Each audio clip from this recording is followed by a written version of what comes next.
Hello. Welcome to Market Discussion of the Day. Today, 24th of March 2025, Monday ആണ്, പുതിയൊരു വീക്കാണ്. So പുതിയ വീക്കിലെ market ഡിസ്കഷന് പോകുന്നതിന് മുന്നേ ആയിട്ട് എല്ലാ വീക്കിലും പറയുന്നത് പോലെ, എല്ലാ ദിവസവും പറയുന്നത് പോലെ നമ്മുടെ ഒരു ഫ്രീ ഫോറക്സ് ട്രേഡിംഗ് ക്ലാസ് അടുത്ത തിങ്കളാഴ്ച സ്റ്റാർട്ട് ചെയ്യുന്നുണ്ട്. കഴിഞ്ഞ തിങ്കളാഴ്ച സ്റ്റാർട്ട് ചെയ്തിട്ടുണ്ടായിരുന്നു, അത് റണ്ണിങ് ആണ്. ഓക്കെ, 2 ആഴ്ചത്തെ ക്ലാസ് ആണ്. എല്ലാ ദിവസവും രാത്രി 8:30 മണിക്കും 10 മണിക്കുമായിട്ട് 2 ബാച്ചായിട്ടായിരിക്കും നമ്മൾ ക്ലാസ്സസ് പ്രൊവൈഡ് ചെയ്യുന്നത്. ഓക്കെ, സോ ക്ലാസ്സിന്, അതായത് ഫ്രീ ആയിട്ട് ഫോറക്സ് ട്രേഡിംഗ് പഠിക്കണം എന്നുള്ള ആൾക്കാർക്ക് എൻ്റെ ഡിസ്ക്രിപ്ഷനിൽ എൻ്റെ നമ്പർ ഉണ്ടാവും. എനിക്ക് മെസ്സേജ് അയച്ചു കഴിഞ്ഞാൽ ഞാൻ ബാക്കി കാര്യങ്ങൾ കോർഡിനേറ്റ് ചെയ്യുന്നതായിരിക്കും. So coming to market discussion, coming to fundamental side, നമുക്കിന്ന് എക്കണോമിക് സൈഡിൽ നിന്ന് നമ്മൾ നോക്കിക്കഴിഞ്ഞാൽ ഇന്ന് ഭയങ്കര ഇമ്പോർട്ടൻ്റ് ആയിട്ടുള്ള ഡേ ഒന്നും അല്ല. നമ്മൾ ഓൾറെഡി ഫ്രൈഡേ പറഞ്ഞിട്ടുണ്ടായിരുന്നു, ഇന്ന് വൈകുന്നേരം 6 മണി UK ടൈമിങ്ങിൽ നമുക്ക് ബാങ്ക് ഓഫ് ഇംഗ്ലണ്ട് ഗവർണർ ബെയ്ലിയുടെ സ്പീച്ച് ഉണ്ട്. അത് മാത്രമാണ് ഇന്ന് GBPയിൽ ട്രേഡ് ചെയ്യുന്ന ആൾക്കാർ ആ സമയത്തൊന്ന് ജസ്റ്റ് ഒന്ന് കെയർഫുൾ ആയിരിക്കണം എന്നുള്ളത് മാത്രമാണ്. ഓക്കെ, നാളെ നമുക്ക് ഉച്ചയ്ക്ക് 2 മണിക്ക് ന്യൂ ഹോം സെയിൽസും അതേപോലെ SEBI കൺസ്യൂമർ കോൺഫിഡൻസ് ഇൻഡെക്സും ഉണ്ട്. അത് കൺസ്യൂമർ കോൺഫിഡൻസ് ഭയങ്കര ഇമ്പോർട്ടൻ്റ് ആയിട്ടുള്ള ന്യൂസാണ്. മറ്റന്നാൾ GBP എഫക്റ്റ് ചെയ്യുന്ന CPIയുടെ ന്യൂസ് വരുന്നുണ്ട്. ഓക്കെ, അപ്പോൾ ഇതൊക്കെയാണ് ബേസിക്കലി ഈ ആഴ്ചത്തെ ബുധനാഴ്ച വരെയുള്ള ടെക്നിക്കൽ ഡേയ്സ് ആണ്, ബുധനാഴ്ച വരെ. പക്ഷേ അത് കഴിഞ്ഞാൽ നമുക്ക് വ്യാഴാഴ്ച US നിന്ന് GDP അനൗൺസ്മെൻ്റ് ആണ്. അപ്പോൾ ഈ ആഴ്ച GDP വീക്കാണ് എന്ന് നമുക്ക് കൺസിഡർ ചെയ്യാം. ഓക്കെ, സോ ഇതാണ് നമുക്ക് ഈ ആഴ്ചത്തെ കലണ്ടർ ബേസ് ചെയ്തിട്ടുള്ള ഇമ്പോർട്ടൻറ്റ് ന്യൂസ്. ബുധനാഴ്ച മാത്രം മാർക്കറ്റിൽ നിന്ന് മാറി നിൽക്കുന്നതായിരിക്കും ഏറ്റവും ബെറ്റർ ആയിട്ടുള്ളൊരു തീരുമാനം. ഓക്കെ, സോ നമുക്ക് പക്ഷേ ഇതല്ലാതെ ഒരുപാട് ടെക്നിക്കൽ സൈഡിൽ നിന്ന് ഒരുപാട് കാര്യങ്ങൾ നടക്കുന്നുണ്ട് എന്നുള്ളൊരു കാര്യം നമ്മൾ മനസ്സിലാക്കണം. കാരണം താരിഫ് വരെയാണ്, April 1 താരിഫ്, US ഏർപ്പെടുത്തുന്ന താരിഫുകൾ കൊണ്ടുവരുന്നത് April 1. സോ റെസിപ്രോക്കേറ്റിംഗ് താരിഫ് വരുന്നത് April 2. അപ്പം എന്താ പറയുക, റെസിപ്രോക്കേറ്റിംഗ് താരിഫ് എന്ന് പറഞ്ഞു കഴിഞ്ഞാൽ US ഏർപ്പെടുത്തിയിട്ടുള്ള താരിഫിനെതിരായിട്ടുള്ള താരിഫ് വരുന്നത് April 2. ഓക്കെ, സോ അത് മാർക്കറ്റിനെ ഭയങ്കരമായ രീതിയിൽ താരിഫ് വാർ എന്ന് വേണമെങ്കിൽ പറയാം, അല്ലേ? അത് ഡയറക്റ്റ്ലി ആണ് നമ്മളുടെ ഈ ഒരു മാർക്കറ്റിനെ ഡയറക്റ്റ്ലി അഫക്റ്റ് ചെയ്യാൻ പോകുന്ന ന്യൂസുകളാണ് അതൊക്കെ എന്നുള്ളൊരു കാര്യം മനസ്സിലാക്കുക. അടുത്ത ആഴ്ചയാണ് ഈ പറയുന്ന 2 ന്യൂസുകളും വരുന്നത്. ഓക്കെ, അതേപോലെ തന്നെ US അയൽ രാജ്യങ്ങളായിട്ടുള്ള കാനഡയ്ക്കും മെക്സിക്കോയ്ക്കും എന്താ പറയുക എതിരായിട്ട് എടുക്കുന്ന നടപടികളൊക്കെ ഡയറക്റ്റായിട്ട് തന്നെ മാർക്കറ്റിനെ അഫക്റ്റ് ചെയ്യും എന്നുള്ള കാര്യം കൂടെ നമ്മൾ മനസ്സിലാക്കുക. ഓക്കെ, സോ ബേസിക്കലി നമുക്ക് അടുത്ത ആഴ്ചയും കൂടെ കഴിയുമ്പോൾ എന്താ പറയുക ഒരു വൺ ഡയറക്ഷണൽ മൂവ്മെൻറ്റ് നമുക്ക് കിട്ടാനായിട്ടുള്ള പോസിബിലിറ്റി കൂടുതലാണ്. കാരണം നോർമലി എന്താ പറയുക, നമ്മുടെ മാർക്കറ്റിലോട്ട് ഇൻവെസ്റ്റേഴ്സ് കടന്നു വരുന്നത് ഫസ്റ്റ് ക്വാർട്ടറിലാണ്. ഫസ്റ്റ് ക്വാർട്ടർ എന്ന് പറഞ്ഞാൽ ജനുവരി തൊട്ട് മാർച്ച് വരെ. ഓക്കെ, സോ ഈ വട്ടം, അതായത് US എലക്ഷൻസ് വരുന്ന വീക്കുകളിൽ, വരുന്ന വർഷങ്ങളിൽ സെക്കൻഡ് ക്വാർട്ടറിലായിരിക്കും കൂടുതലും ഈ പറയുന്ന ഇൻവെസ്റ്റ്മെൻറ്റുകൾ വരുന്നത്. കാരണം US പ്രസിഡന്റ് അധികാരത്തിലേക്കുകയും അവരുടെ ടീം അധികാരത്തിലേക്കുകയും അതിനുശേഷം എന്തൊക്കെ നയങ്ങളാണ് വരുന്നത് എന്നൊക്കെ നോക്കിയിട്ടാണ് ഇൻവെസ്റ്റേഴ്സ് പൈസ മാർക്കറ്റിലോട്ട് ഇൻവെസ്റ്റ് ചെയ്യുള്ളൂ. ഓക്കെ, സോ അത് അതായത് April 1 എന്ന് പറയുന്ന അടുത്ത ക്വാർട്ടറാണ്. അപ്പം ഈ ഒരാഴ്ച നമുക്ക് ലാസ്റ്റായിട്ട് നമുക്ക് ഇപ്പോൾ റേഞ്ച് ബേസ്ഡ് ആയിട്ട് നമുക്ക് ഈസിലി ട്രേഡ് ചെയ്യാൻ പറ്റുന്നൊരു അവസ്ഥയാണല്ലോ ഇപ്പം, അല്ലേ? സോ ആ ഒരു സമയം മാറി നമുക്ക് ഡയറക്ഷണൽ രീതിയിലോട്ട് മാർക്കറ്റ് പോവുകയാണ് ആക്ച്വലി അടുത്തൊരാഴ്ചയും കൂടെ കഴിയുമ്പോൾ എന്നുള്ളൊരു കാര്യം മനസ്സിലാക്കി മാത്രം ട്രേഡിലോട്ട് വരാനായിട്ട് ശ്രദ്ധിക്കുക. ഓക്കെ, സോ ഇതാണ് ബേസിക്കലി എനിക്ക് മെയിനായിട്ടും പറഞ്ഞു പോകാനായിട്ടുള്ള കാര്യങ്ങൾ. ഓക്കെ, സോ അതേപോലെ തന്നെ സപ്പോസ് ഇതൊരു എന്താ പറയുക ഭയങ്കര വലിയൊരു ഗാംബ്ലിംഗ് ആണ് ഈ താരിഫ് വെച്ച് ഇപ്പോൾ നമ്മുടെ ഡൊണാൾഡ് ട്രംപ് കളിച്ചുകൊണ്ടിരിക്കുന്നത്, അല്ലേ?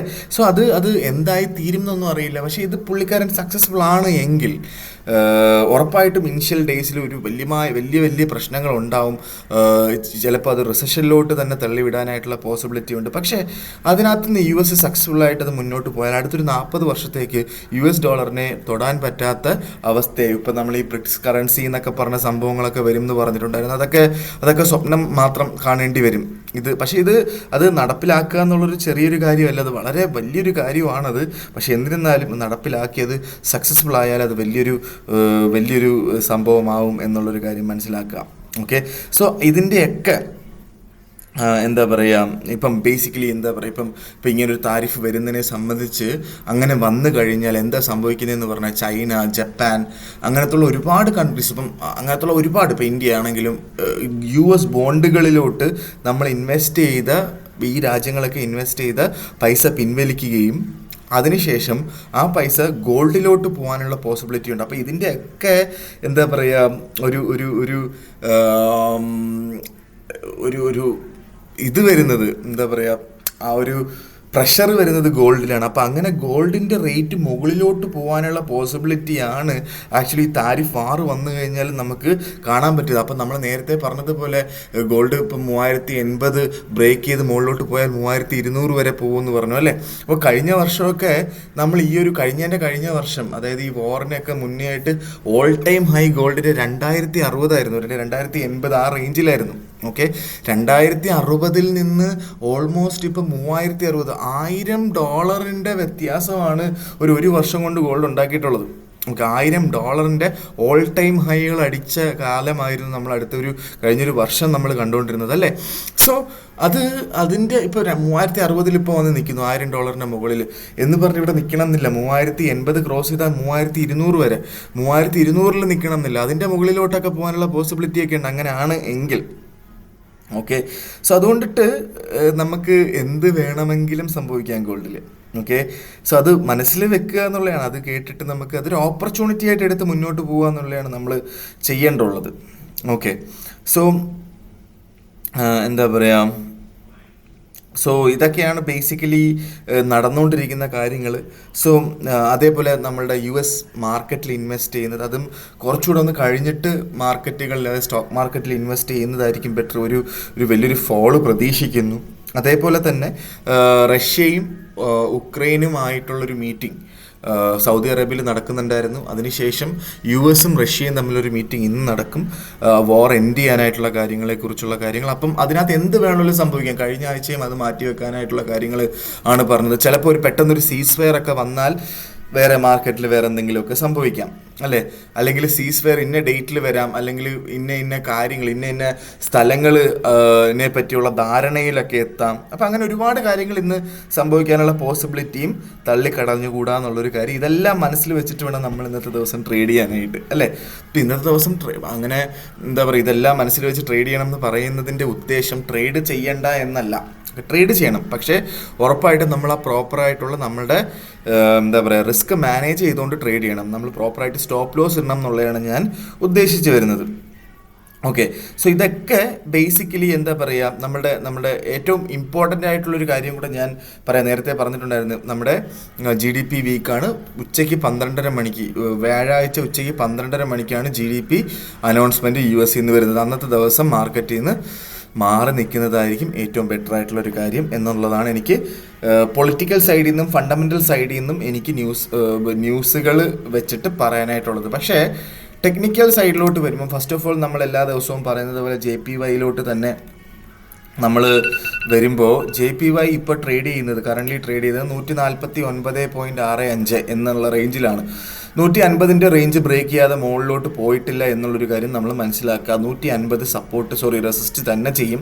അവിടുന്ന് ഇനിയും വേണമെങ്കിലും സെല്ല് ചെയ്യാം. ഇന്ന് രാവിലെ ഞാൻ വെള്ളിയാഴ്ചത്തെ മാർക്കറ്റ് ഡിസ്കഷനിൽ പറഞ്ഞിട്ടുണ്ടായിരുന്നു, ഇന്ന് രാവിലെ 150 കിട്ടുകയാണെങ്കിൽ ഇന്ത്യൻ ടൈമിംഗ് 7:30 മണിക്ക്, ഞാനിവിടെ ഇവിടുത്തെ 7 മണിയാണ്, UK-യിൽ 7 മണിയാണ്.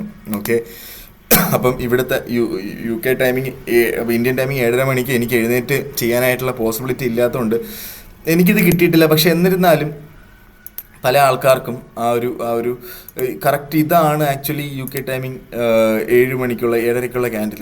ഓക്കെ, സോ സിമ്പിളായിട്ട് അവിടുന്ന് സെല്ലെടുത്തിട്ടുള്ള ആൾക്കാർ ഇപ്പം തന്നെ ഓൾറെഡി ഒരു 30-40 പിപ്പിൻ്റെ മൂവ്മെൻറ്റ് അവർക്ക് കിട്ടിയിട്ടുണ്ട്. ഓക്കെ, ഇത് നമുക്ക് അറ്റ്ലീസ്റ്റ് ഒരു 149 വരെ 100 പിപ്പിൻ്റെ എങ്കിലും മൂവ്മെൻറ്റ് നമുക്ക് കിട്ടും എന്നുള്ളൊരു പോസിബിലിറ്റിയാണ് ഉള്ളത്. ഓക്കെ, ഇനിയും 149 അടുത്ത് കിട്ടിക്കഴിഞ്ഞാൽ അവിടുന്ന് സെല്ലെടുത്തുകൊണ്ട് സ്റ്റാർട്ട് ചെയ്യുക എന്നുള്ളതാണ് എനിക്ക് JPY-യിൽ പറയാനായിട്ടുള്ളത്. ഓക്കെ, അപ്പോൾ എന്താ പറയുക, നമുക്ക് 150.60 മുകളിലായിട്ട് സ്റ്റോപ്പ് ലോസ് ഇടണം എന്നുള്ളതാണ്. അപ്പോൾ ഇതിന് വേറെ പ്രത്യേകിച്ച് ചേഞ്ചസ് ഒന്നും തൽക്കാലമില്ല. നാളെ ചിലപ്പം ഒരു ചേഞ്ച് വരാനുള്ള പോസിബിലിറ്റി ഉണ്ട്. കഴിഞ്ഞ ആഴ്ച മൊത്തം 150 സപ്പോർട്ട് ചെയ്യുമെന്ന് പറഞ്ഞു, അതേപോലെ തന്നെ സംഭവിച്ചു. ഓക്കെ, അപ്പോൾ അതുകൊണ്ടിട്ട് നാളെ ഞാൻ എന്തെങ്കിലും മാറ്റം ഉണ്ടെങ്കിൽ ഞാൻ എടുത്ത് പറയുന്നതായിരിക്കും. ഓക്കെ. സോ നേരെ നമ്മൾ നമ്മുടെ യൂറോയിലോട്ട് വരുമ്പം 1.0839 ഇപ്പോൾ യൂറോ നിൽക്കുന്നത്, കറൻ്റ് ട്രേഡ് ചെയ്തുകൊണ്ടിരിക്കുന്നത്. അപ്പോൾ എല്ലാ ലോവർ പോയിന്റും ബൈ പോയിന്റ് ആയിട്ട് എടുക്കാനായിട്ടാണ് ഞാൻ നേരത്തെ പറഞ്ഞിട്ടുള്ളത്. അപ്പോൾ അത് തന്നെയാണ് ഇപ്പോഴും പറയാനായിട്ടുള്ളത്. 1.0800 അടുത്ത് വീണ്ടും കിട്ടിയാൽ ബൈ ചെയ്യുക.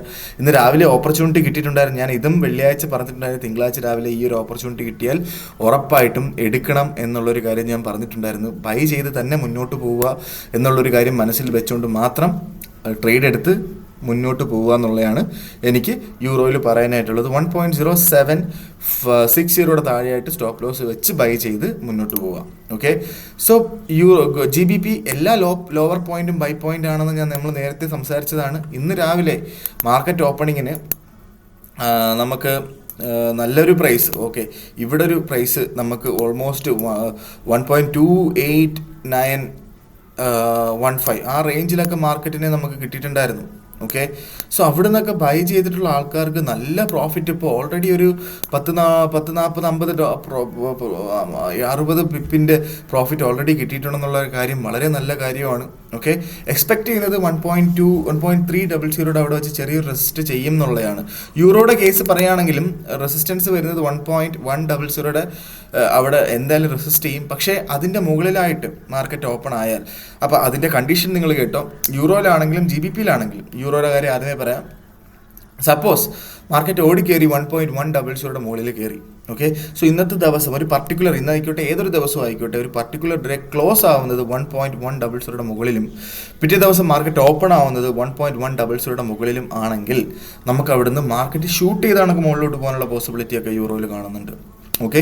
കാരണം 1.0500 ഒരു ഭയങ്കര വലിയൊരു സപ്പോർട്ടായിരുന്നു, ഒരു റെസിസ്റ്റൻസ് ആയിരുന്നു. അവിടെ മാർക്കറ്റ് കണ്ടില്ല 1.0500 ടു 1.0800 കണ്ടില്ല എന്ന് വേണമെങ്കിൽ പറയാം. അതേപോലെ തന്നെ GBPയിലും 1.2900 മുകളിലായിട്ട് മാർക്കറ്റ് കയറിയാൽ, ഓക്കെ, നമുക്ക് ഒരു ദിവസം അവസാനിക്കുകയും ഒരു ദിവസം തുടങ്ങുകയും 1.200 മുകളിലായിട്ടാണ് എങ്കിൽ നമുക്ക് അവിടുന്ന് വേണമെങ്കിലും മാർക്കറ്റിൽ നിന്ന് ഒരു പ്രോപ്പർ ബൈ ചെയ്തുകൊണ്ട് മുന്നോട്ട് പോകാം. അവിടുന്ന് മുകളിലോട്ടൊരു നല്ലൊരു അപ് ട്രെൻഡ് നമുക്ക് കിടപ്പുണ്ടെന്നുള്ളൊരു കാര്യം മനസ്സിലാക്കുക.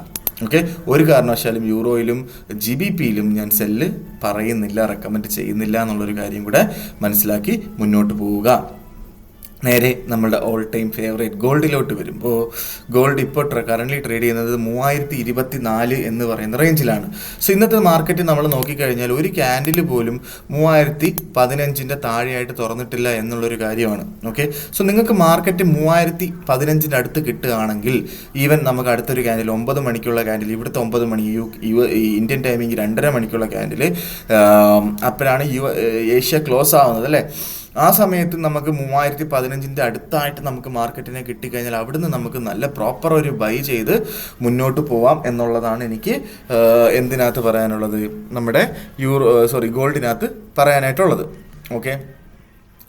സോ ഗോൾഡ് അപ് ട്രെൻഡ് തന്നെയാണ്. ഇന്നത്തെ റേഞ്ച് 3010 ടു 3040 ആ റേഞ്ചിലായിരിക്കും മാർക്കറ്റ് ഒരു വൈഡർ റേഞ്ചിലുണ്ടാവുക.